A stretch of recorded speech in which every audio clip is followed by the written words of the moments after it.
Tenemos una autoridad en la materia para hablar sobre ese tema, el doctor Carlos Salcedo, que es experto en derecho penal, y con él vamos a hablar. ¿Quién? Carlos Salcedo. Amigo Carlos Salcedo. ¿Me suena ese nombre?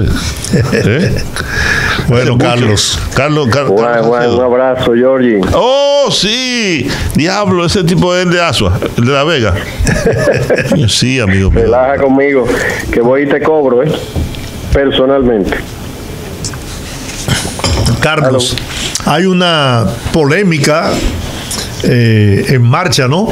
De si esta gente que fueron sentenciados a una prisión preventiva por 18 meses, a los militares le corresponde o no cumplir esa sentencia en una cárcel militar, o si bien como consagra la Constitución de la República la igualdad entre todos los ciudadanos, pues le corresponde estar en Najayo hombre, como dictaminó la jueza. ¿Cuál es tu opinión?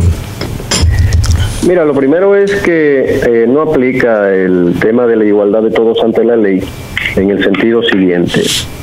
El Código Procesal Penal, que es la ley que en este caso establece el estatuto propio para todos los procedimientos penales, establece claramente, primero, el carácter de exclusividad y universalidad de todos los tribunales de la República Dominicana que están contenidos, dispuestos y establecidos en el Código Procesal Penal. Hay una universalidad de las jurisdicciones penales para el conocimiento, fallo de todas las acciones y omisiones que sean punibles por el Código Penal y las legislaciones que sean de naturaleza penal. Por lo tanto, todos los ciudadanos dominicanos, para que estén en igualdad de condiciones y se aplique en ese sentido la igualdad de todos ante la ley, aquí se aplica.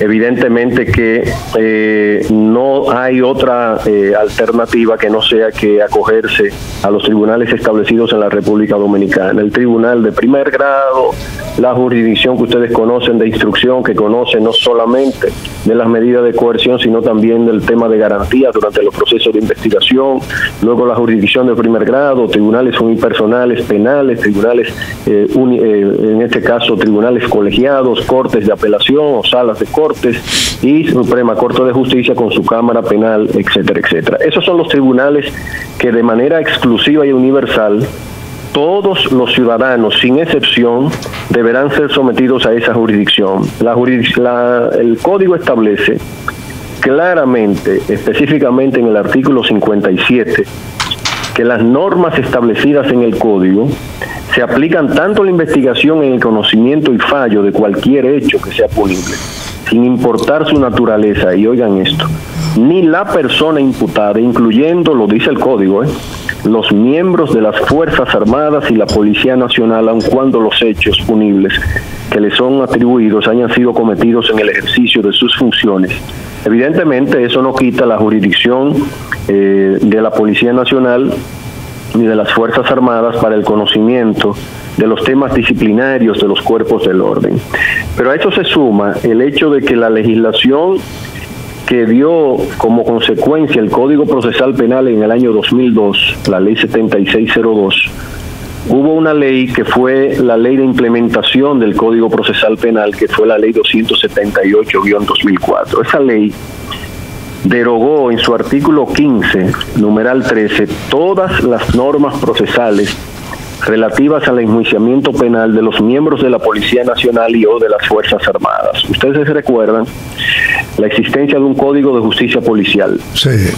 Eso era la Ley 285 del año 66. Está también el Código de Justicia de las Fuerzas Armadas, que era la Ley 3483 del 53. Eso quedó derogado expresamente por el artículo 15, numeral 13, de la Ley de Implementación del Código Procesal Penal. Pero aparte de eso, cuando usted se va a la Ley de Régimen Penitenciario, que es la Ley 224 del 84, esta ley establece cuáles son los tipos de establecimientos penales en la República Dominicana. ¿Cuáles son? las penitenciarías, las cárceles, los presidios y los institutos especiales. ¿Quiénes son las personas que deben estar en las cárceles? Los reclusos mientras dure su prisión preventiva. Oigan bien, en las cárceles, ¿cuáles son las cárceles de la República Dominicana? Las que todos conocemos, las que a todo ciudadano le corresponden. Por lo tanto, no hay exclusión, solamente hay, por ejemplo, institutos especiales, que lo establece la misma ley 224, donde sí son recluidos, condenados con características especiales. ¿Cuáles son esas personas? Aquellos que tienen enfermedades mentales, los reclusos primarios, o aquellos que se encuentran dentro de un periodo de prueba, es decir, cuando hay una suspensión sujeta a prueba, todo eso que establece la norma. Incluso ustedes conocen de espacios que tienen granjas agrícolas o espacios donde están a pruebas, donde hay medio libre, todo eso es posible, pero en este caso estamos hablando de otras condiciones especiales. Aquí no hay condición especial por ser policía o por ser miembro de las Fuerzas Armadas. Eso quedó totalmente, esa discriminación que sí violentaba el principio de igualdad, censurado por la Constitución de la República, quedó totalmente atrás con el Código Procesal Penal y las legislaciones complementarias, como el hecho de la Ley de Implementación del Código Procesal Penal del año 2004. Al enviarlos a Najayo, que está dentro del sistema modelo, ¿no?, de cárceles penitenciarias, argumentan algunos que esto viola la ley que crea este tipo de cárceles modelo. ¿Eso se corresponde con la verdad? Bueno, recuérdense que ahí hay un centro de seguridad o de una cárcel de máxima seguridad, que evidentemente también la ley lo permite en los casos especiales. La ley, diríamos, no establece claramente estas cárceles de máxima seguridad que los diferencia de todos los demás presos preventivos.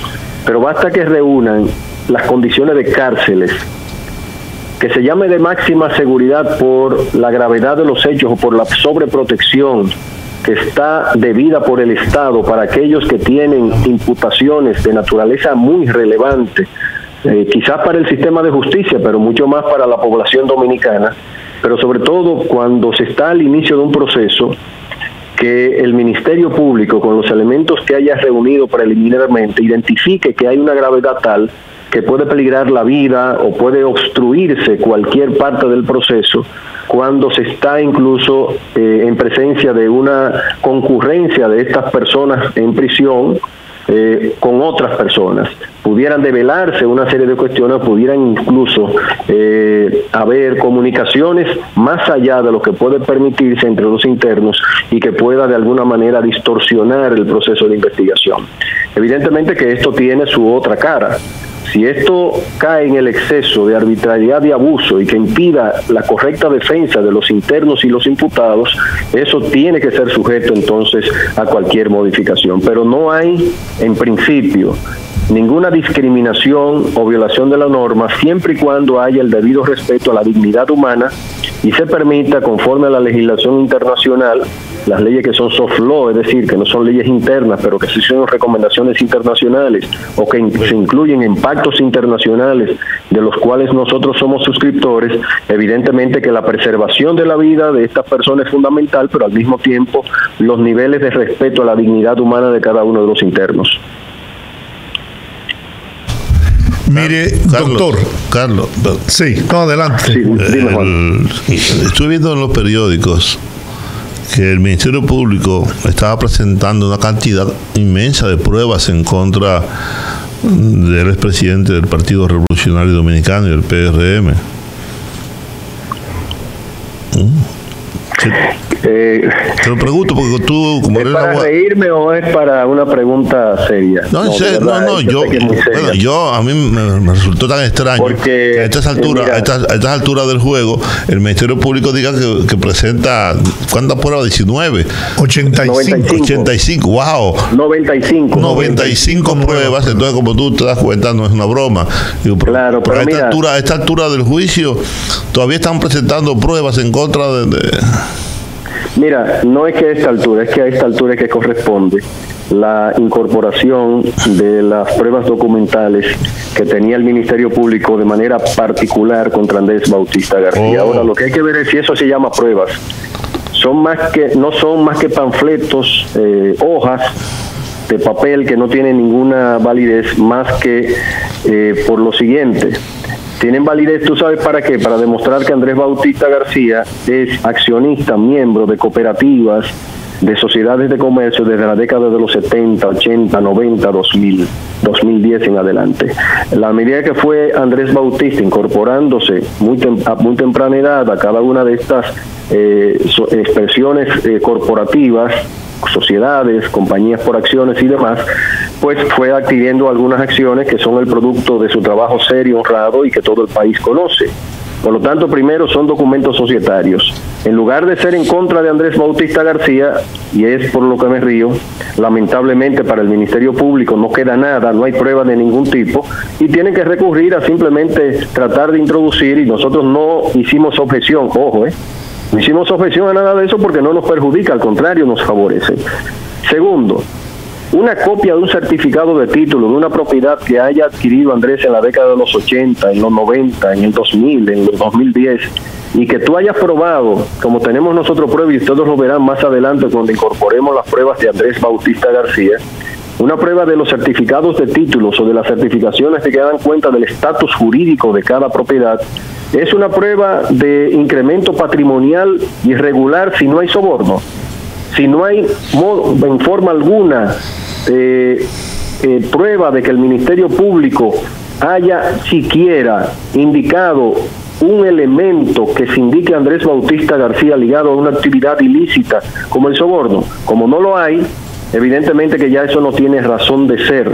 Lo mismo podemos decir de todos los estados de cuenta que presentó, que esos son, todos esos documentos que estoy hablando, son los que suman las 95 llamadas pruebas por parte del Ministerio Público, que no tienen la condición de tal, son simplemente papeles, pero que no tienen un solo valor en contra de Andrés Bautista García. Si yo demuestro, como lo he demostrado, y lo dije desde el principio, Juan, desde el principio del proceso, cuando el Ministerio Público habló de 1.800 millones de pesos que Andrés Bautista había manejado en el sistema financiero nacional o que tenía en cuentas, primero se demostró que lo que tenían eran 153.000 pesos en la cuenta que ellos aducían. Segundo, esos 1.800 millones manejados durante 14 años de vida empresarial de Andrés Bautista García no son solamente de él. Estamos hablando de sociedades de comercio altamente conocidas en la República Dominicana por haber recibido cerdos, huevos, gallinas y ganado. Pero aparte de eso, yo dije desde el principio que no eran 1.800 millones que se habían manejado en esas cuentas en el sistema financiero nacional por parte de las compañías o personalmente por Andrés Bautista García, que eso era mucho más de ahí.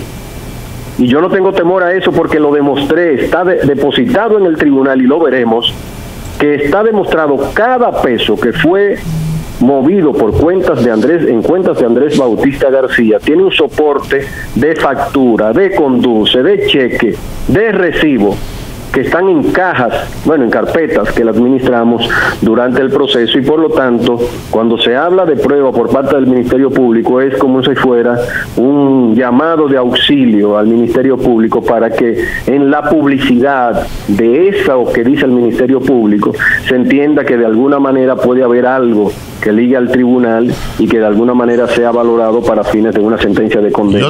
Nada más falso. Yo tengo una valoración sobre ese juicio. Yo creo que eso va a terminar en nada. Primero por la manera en cómo se elaboró el expediente y que la propia magistrada Miriam Germán lo denunció sin las pruebas necesarias. Y es una pena porque yo creo que ahí hay inocentes y culpables, ¿no? Y ponerme yo a decir que este o aquel es inocente es una aventura de mi parte. Ahora, yo he dicho otras veces, y lo reitero aquí sin ningún temor, que el Andrés que yo traté y que conocí era junto con su hermano, un productor de cerdos, de pollo, de huevo, esas cosas, y lo conocí siempre así. No sé por qué razón en este año no me mandó mi cerdo. Durante 25 años me mandaba siempre en todas las Navidades, como a otros colegas. Pero bueno, vamos a llamarlo ahora para que él... Ese es el Andrés que yo conozco. Incluso estuve en su casa, allá en su pueblo, ¿no? El Andrés que yo conozco. No puedo decir, y ese es el Andrés que tú conoces y el que yo conozco y el que hemos demostrado que sigue siendo en el tribunal. Bueno, no hay ninguna diferencia. Bueno, doctor, por lo demás yo creo que eso se hizo a propósito. Saben por qué está Andrés ahí, ¿verdad? Sí, ustedes yo creo. Muy bien saben por qué está ahí. Yo creo que eso se hizo a propósito. Haber sido presidente en el momento de su sometimiento del partido de oposición, que ahora es partido de gobierno, de haber denunciado a Joao Santana con la consecuencia que se entrañaba para las autoridades de turno. Evidentemente que eso, a él junto con Chu, que luego salió del proceso y lo incluyeron de manera intempestiva en un momento del proceso, evidentemente que eso fue lo que de alguna manera marcó la posibilidad de que Andrés Bautista García sufriera este escarnio, que finalmente le está haciendo un daño terrible, no solamente personalmente, sino a la familia, a todo su entorno y en la parte política que del país conoce. Doctor, ¿de qué le ha valido a la República Dominicana haber firmado el pacto con Odebrecht? Porque por lo que yo veo eso no ha servido para nada. Eso ha servido para que nosotros nos demos cuenta de cómo un funcionario o funcionarios irresponsables que distorsionan su papel sagrado de representación de la sociedad, como el Ministerio Público en manos entonces de Jean Alain Rodríguez, se constituyen en una burla para el país, haciendo ver que están persiguiendo la corrupción, pero finalmente lo que están haciendo es simplemente solapándola, escondiéndola, impidiendo que la real verdad se conozca, incluyendo personas que como Andrés Bautista García no tienen ninguna vinculación con el proceso, todo lo contrario. Hemos demostrado, el Ministerio Público al contrario de demostrar alguna sindicación de Andrés con hechos deleznables o penalmente relevantes, ha sido todo lo contrario. Esto ha sido una marca, lamentablemente, que deberá ser imborrable para que no se repita la arbitrariedad, la subjetividad y al mismo tiempo el escondrijo a través del cual se han manejado personajes que simplemente lo que van es a las posiciones públicas para cubrir sus acciones deleznables, perjudiciales para el interés nacional y que al mismo tiempo tienden a proteger a personas que sí debieron estar en el proceso, por lo menos siendo objeto de investigación. Doctor, muchas gracias, como siempre. Un abrazo. Es un gran placer hablar con usted. Siempre. El doctor Carlos Salcedo hablaba con nosotros sobre el tema de la cárcel a que fueron enviados estos condenados, no condenados porque todavía no es una condena, en prisión preventiva. No. Los santos varones. No, yo quiero que lo llevaran a Hayalay, allá en Cap Cana. Ah, sí, el Haya. El Haya, claro, el de adultos. Sí. Sí, porque hay Haya que es familiar y hay otro que es solo para adultos. Entonces, ahí era que yo quería que lo llevaran. O al hotel embajador, ¿verdad? Donde solamente se escucha el de las camas que ocupan los honorables diputados. Vamos a la pausa, regresamos en breve.